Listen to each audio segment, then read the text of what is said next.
So I might just finish, at least take a breather after. Oh, how about I just introduce myself and let's go from there. Okay.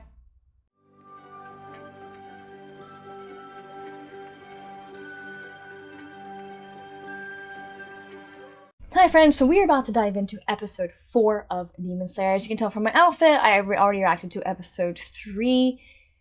I'm hoping Nezuko wakes up this episode. If not, I'm hoping when she does wake up, we get a good reason as to why she was asleep so long and why they conveniently plot-wise put her to the side. So I'm hoping it's worth it. Last episode was pretty expositionally heavy, but they used the trick of the journal as a way to kind of, I don't know, it sort of fill in allow themselves to get away with the exposition because it has to do with the journal that Tanjiro was writing for Nezuko. However, I felt like a lot that we got, at least some of the things that we got in this episode, we really should have gotten the first episode or first 2 episodes. So, like I said, right now, flow these first few episodes is pretty. It's kind of, I don't know, not chunky, but it's just. It feels a little out of order. There could have been a better flow to it, and this felt too weird. I mean, the beginning, I don't know. It is what it is. Let me know if there's any issues, like differences flow-wise of the manga versus the anime. That'd be really helpful. But there was a nice amount of action, some growth from Tanjiro. We got very little show in it in the animation, except for like right near the end of his 2 years with his teacher, whose name I forgot.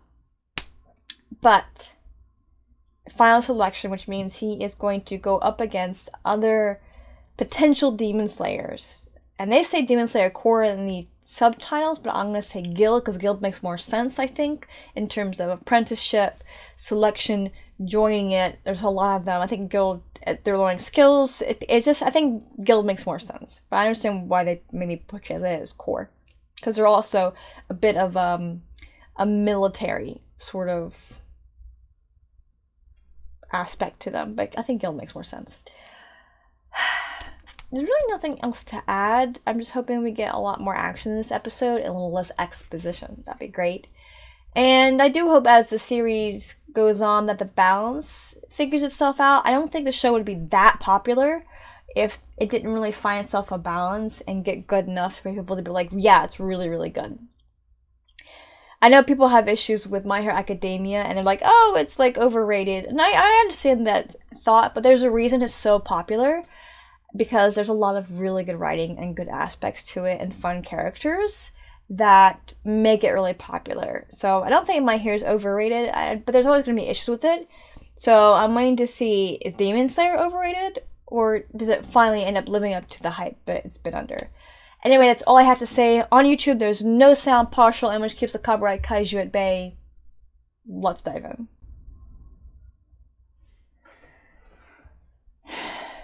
So this is the end of last episode.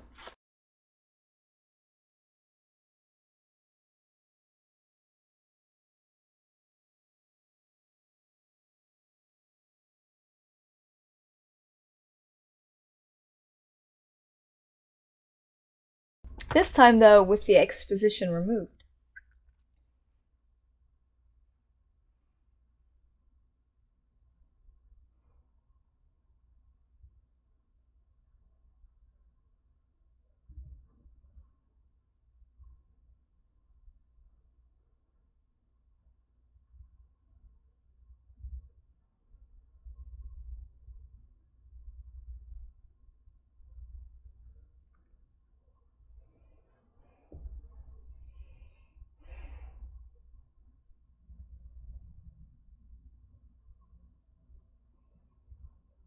Dude, that scene could have just been like that.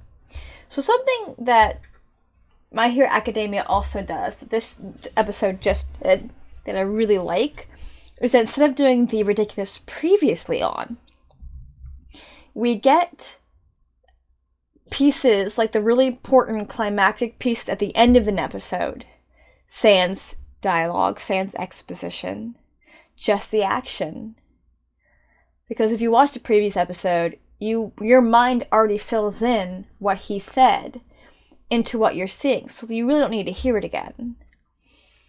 which goes into play of I guess this idea of not assuming that your audience are idiots. They don't need to be spoon-fed everything. There's a little bit of spoon-feeding going on right now. Why is a spoon-feeding like this? There's a little bit of spoon-feeding going on right now with the exposition, but I'm assuming as the show goes and as they get a little better, we're gonna get a little bit less of that. But they're like, okay, we already told you what we need to tell you. Now we're just gonna show you what happened, which people remember more so what they see than versus what they hear. So you're gonna see it. Remember what happened last episode, what the character went through. Fill in the blanks yourself, and then we're gonna just move on. No need to do a previously on, talk more than that. Yeah. My Hero Academia does that really well. Sometimes they'll show the same scene from different angles, so there will be new animation. So.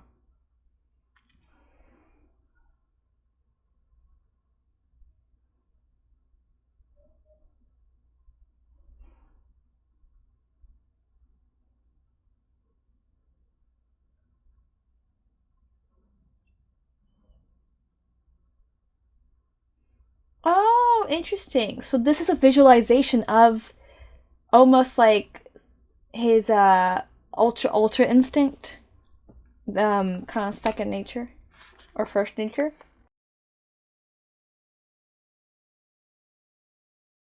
That's really cool. Pick up right where we left off.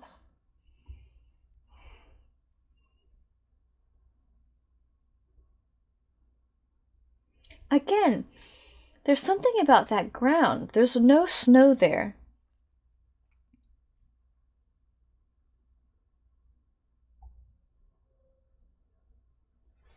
Maybe he'd given up on him. Oh. He had given up on him. Wow. It's a very fatherly affection.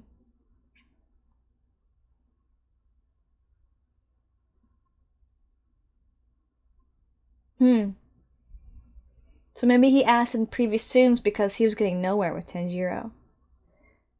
He needed kind of... Oh. Oh, this is so wonderful. He hasn't had his dad probably in over like 3 years. So that was the warmest, sweetest thing ever. Oh.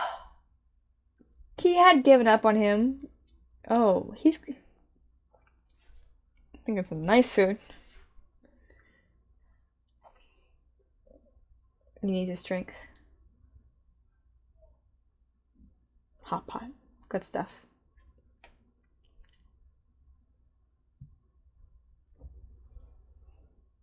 No, there really isn't.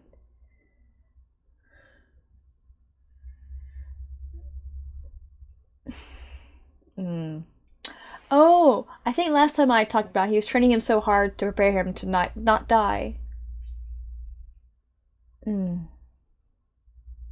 So he just wants him to enjoy. And he's cutting his hair again.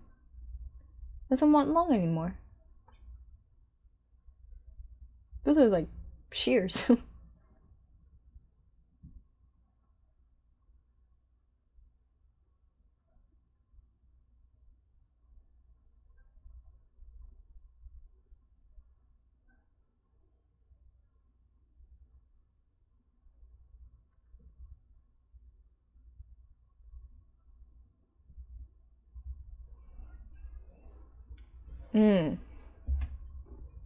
This.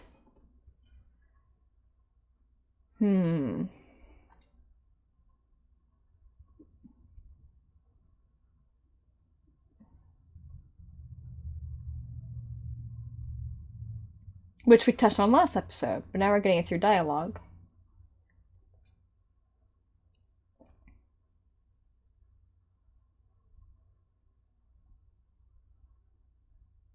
He's giving him his own mask. He made that for him. A warding mask. He even put a little sun to match his birthmark. That man made it for you. There's a lot of love in that man's heart. My gosh.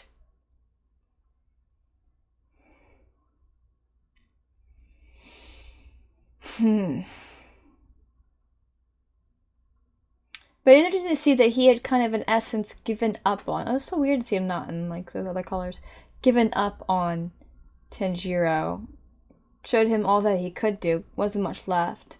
Left him to his own devices for like about 6 months. Nothing was happening or working out in that regard.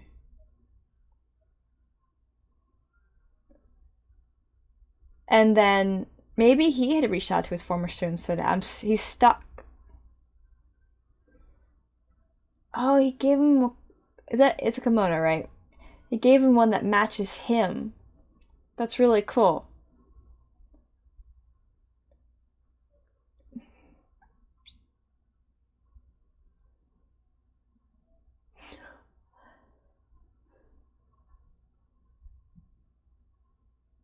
Oh.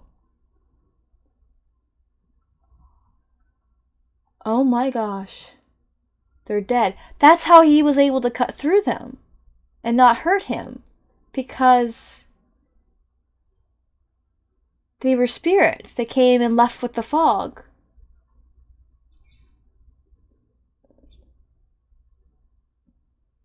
He has a connection to... Again, I think his dad was...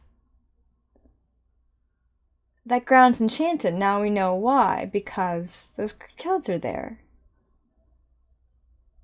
And I bet that's an enchanted ground too. These are all the students. They all have scars of some kind.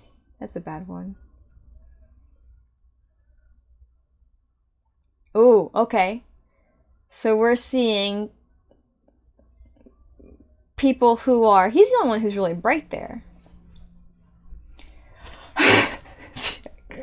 Way to terrify everybody.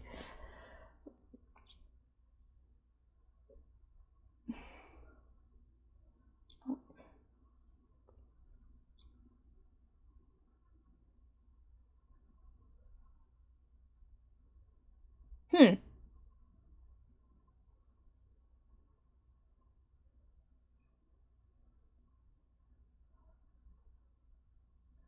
So they're safe there.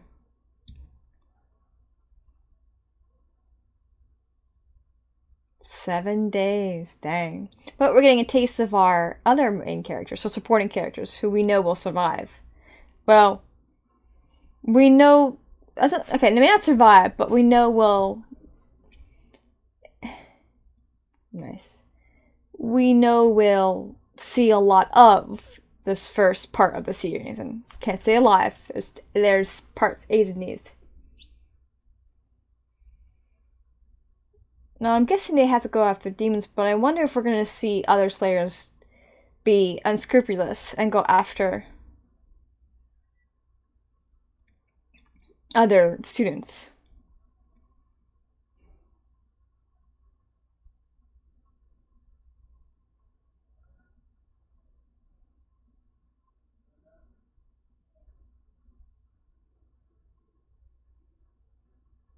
They were brought there through the wisteria and left there.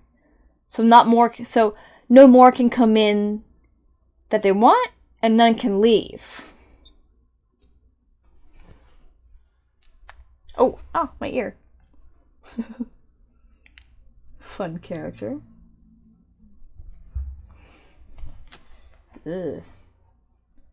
2. Look at his blade have a nice blue glow to it. And they're fighting against each other. These are low-level demons.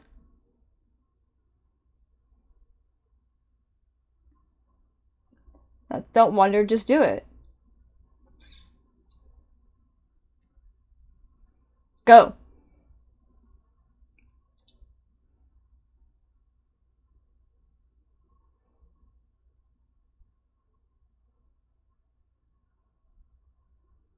So those were 2 of his students. That's why that...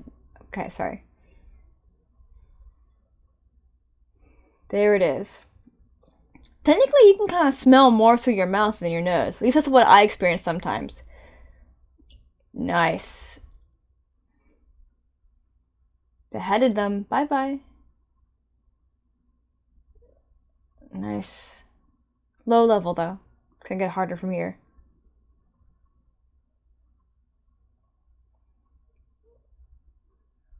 Yeah, he has. I'm gonna cry, baby.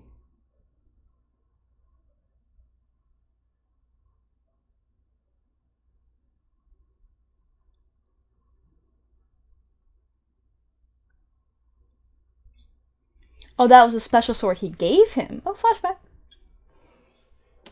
I mean, that's everybody's weak point, isn't it?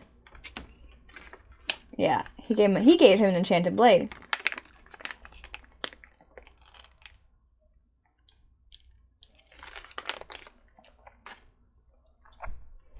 So he gave him a special sword.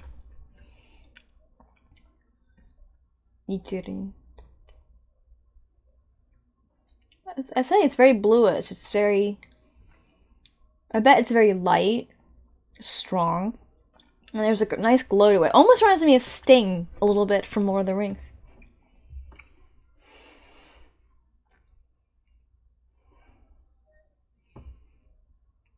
Again, not main character because his design is boring. Oh.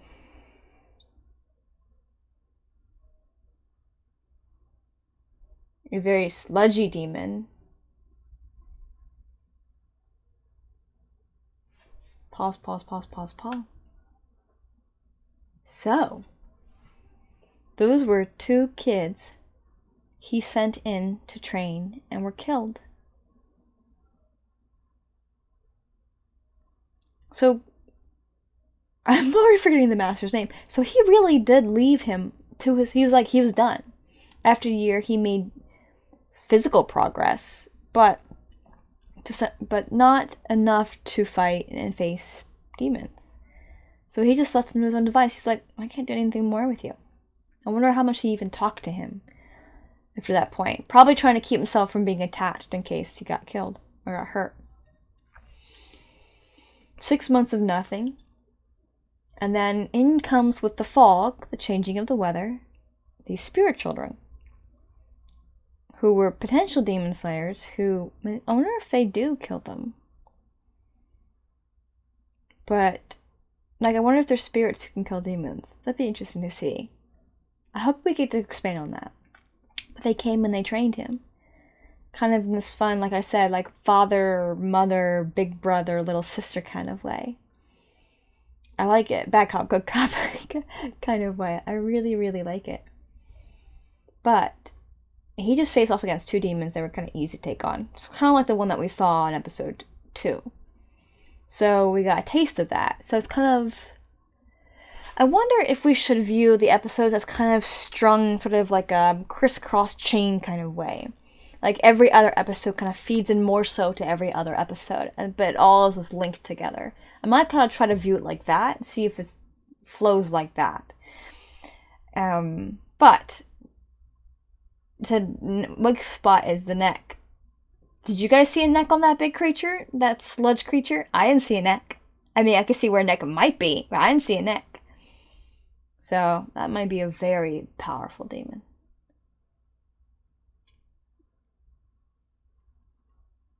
Interesting how that demon came in and crushed. I wonder if the sludge one was the one that killed them. Maybe that's why they're stuck there.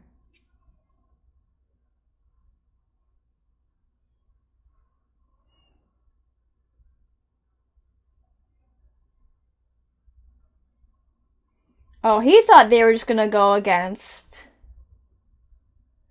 Oh, jeez. Oh, you already have a dead guy right there.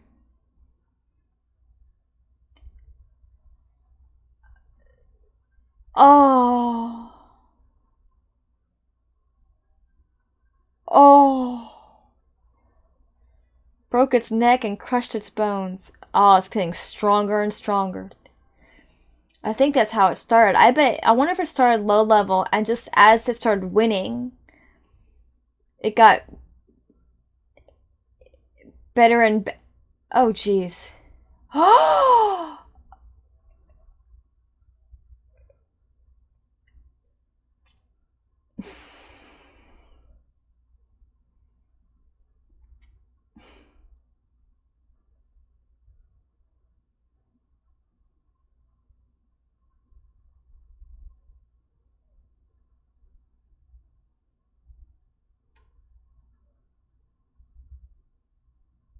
Yeah, I just realized too the other little kids had the other two had fox masks as well.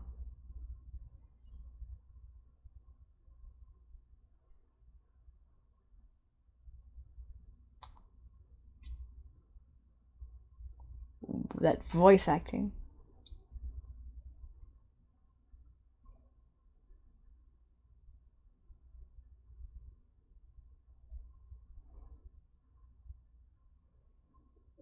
A new prisoner. Ooh. Urodaki. So he was the one who brought him here.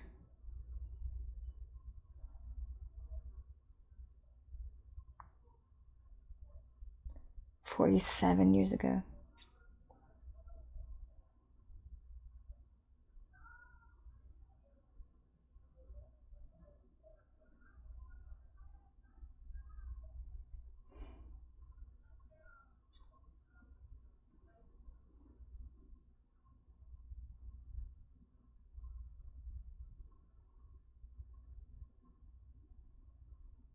Maybe just let them stay there.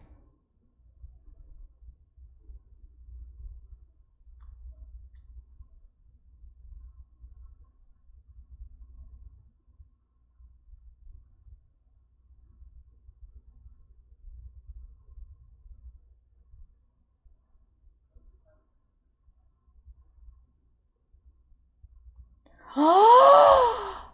13 children! To their death.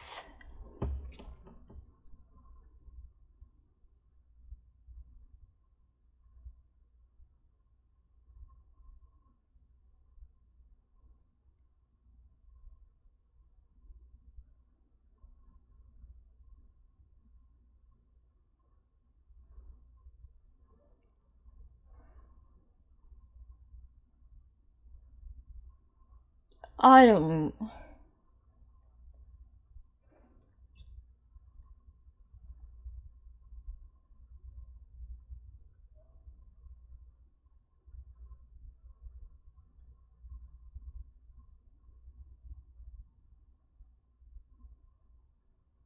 Mm.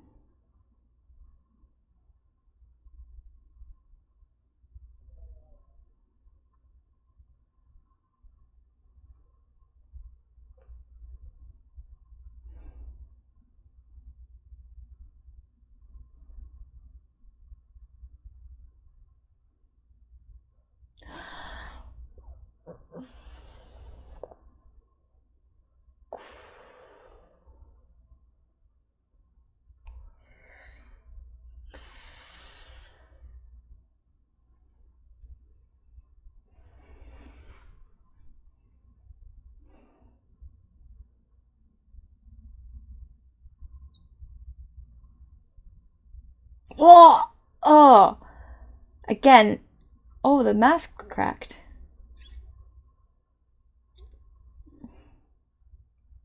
What a coward.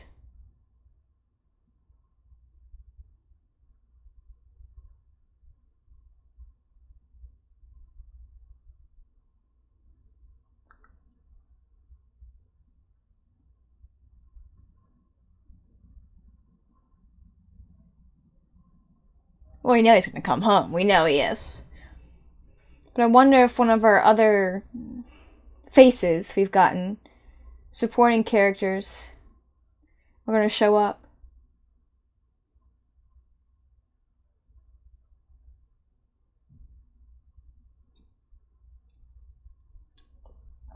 That was unexpected.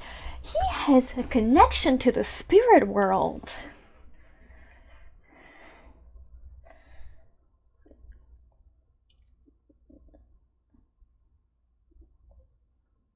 Those ghosts were the most previous. Well, he didn't say that those were. Maybe they were the most recent ones. You can't get to his. That's why he has those arms around his neck to protect it. Oh!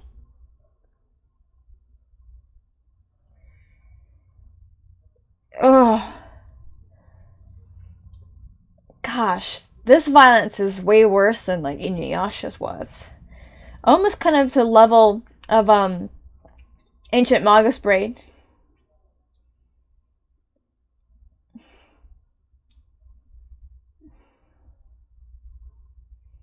His nose is helping him, which might be what the other ones lack. They didn't have the nose that Yodadaki did.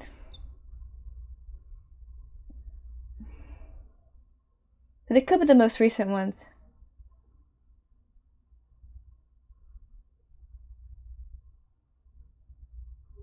That's the voice actor of Todoroki.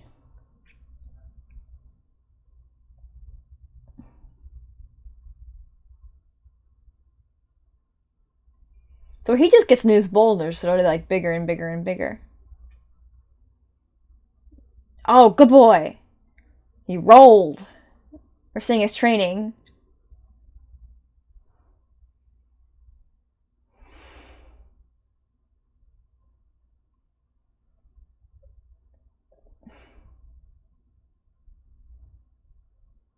Cut the boulder. Come on, boy.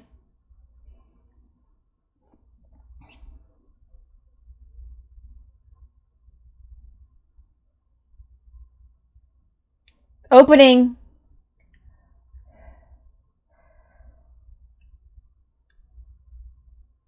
Oh my gosh, my mouth dropped so much I couldn't hear. A plus. Oh, this episode was so good. Okay. That was good. That was really good. This episode. Okay, so good. Freaking A. So, okay. If the rest of the series is like this, I can see why this has become very well loved. Freaking A. Boy has a connection to the spirit world. Like, his family is able to wake him up. His little brother did that, which is super cool. I mean, they did say they were going to be with him, keeping an eye on him. So that's cool. But also, Yorodoki? Oh gosh, these names. Previous students. I'm going to assume they were the most recent ones before Tanjiro. But that's cool. Now, the assumption is that this is going to be, like, he's, like, maybe the toughest demon there. Because he was super tough, Yodadaki put him there. But then he's been going after other weakling students.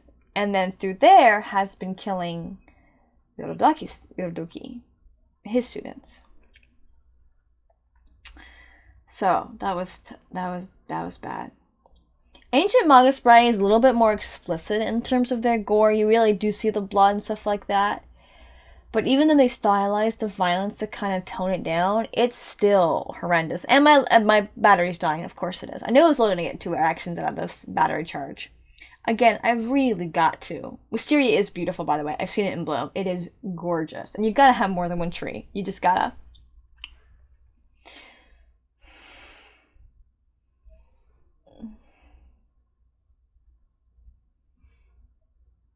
Oh, that's the blonde boy that we saw with the orangey kimono. He's kind of like the color of mac and cheese. That's why he looked the way he was, because his master didn't just slap him. His master probably really roughed him up. Dang. Okay. But that episode was top tier. It flowed really well. It had great animation. It pulled on your heartstrings.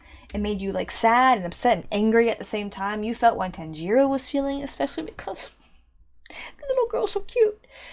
Gosh, and the way he killed her was, like, almost worse than the boy. The boy just crushed his head, which is still awful, but, like, he's dead. He tortured her and then killed her. That was really gut reaction there. Obviously, because I'm going to only say this because it's a TV show, but I hope that other guy who ran away gets his butt handed to them. Not killed, per se. I hope he gets his butt handed to them, because he deserves that for being a weenie! But whenever you see characters that are, like, not well designed, or not well designed, but minimally designed, basically designed, then you know you don't matter. Anyway, that's all I've got to say. What a great episode. I hope we get a taste of our supporting characters next episode. I don't think the final selection's done yet. This was a very emotional episode, super early on. I was expecting that, but I'm wondering if he really is truly the most powerful demon there. I don't think he is. Crazy powerful, but I'm wondering how powerful he is compared to the rest. I don't know. We'll see. Anyway, thank you so much for watching. Like, comment, subscribe, share with your friends, share with your enemies. I'll see you next time.